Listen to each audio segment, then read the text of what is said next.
Hey, welcome back to my channel where I share tips and tricks to skyrocket your sales career. I'm Barbuto, and today we're going to dive into a crucial topic of how to overcome objections. Handling objections effectively is crucial for moving deals forward. So today what I'll do is share you 3 easy steps that cover how to address objections and keep the sales process moving forward. So the first step we're going to cover is to validate their objection. Acknowledge their concern to show that you're listening, respect their point of view, and you never want to get defensive.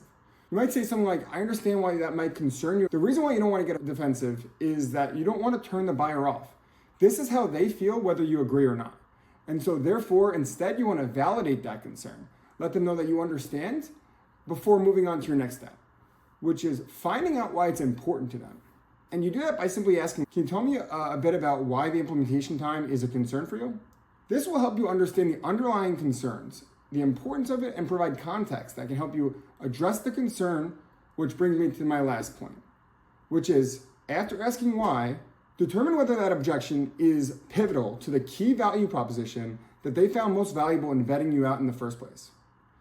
If it's not, remind them of their original key priority and see if that's still their main priority. Let them know that this won't be impacted by this objection that they brought up. For example, you might say, our solution offers significant cost savings in the long run. Is that still the main priority? Those cost savings will not be impacted by this implementation process. With that being the case, would this be a deal breaker for you? If it is pivotal, then you'll need to address it if possible.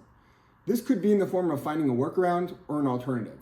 If it's not possible, then they're just not a qualified prospect until the objection is no longer valid. Remember, in order for a prospect to be qualified, they must have a need and they must have a means to buy from you. In this scenario, they either wouldn't have the need because it doesn't address one of their key pain points or goals that they chose to work with you for, or it could be a spend barrier to entry that cannot be resolved. These are all situational, but in my experience, if they have the money to pay for your offering and it's simply a price issue, that's usually more likely to be overcome if your pricing is flexible and customizable by the individual client. I'll say something like, our pricing is customizable for every single client. We do not want that to be the reason we don't work together. Why don't you tell me a bit about what pricing you need and give me some context as to why that pricing is important for you. From there, if there's no need for it because the solution is no longer addressing something that they were coming to you for, then that is much less likely to be overcome unless either their needs change or your solution changes. For example, let's say they're looking to automate their back-end reporting as their main value driver, and that's the reason why they chose their vetting out solutions. But your offering is lacking a key integration that's necessary for them to be able to automate their back-end reporting, and that's their objection.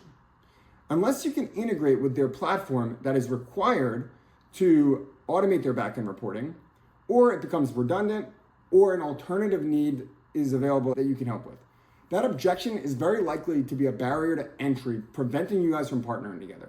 In the long run, if it's not there and would cause a poor customer experience, it's always better to be honest and walk away in the short term than creating a scenario that could damage the long-term potential of your partnership and the reputation of you and your company.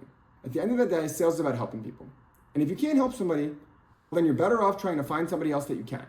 And you can always revisit in the future if something changes. Implement these tips and you'll be able to effectively address objections, overcoming the ones that aren't deal breakers and avoiding wasting time in the ones that are.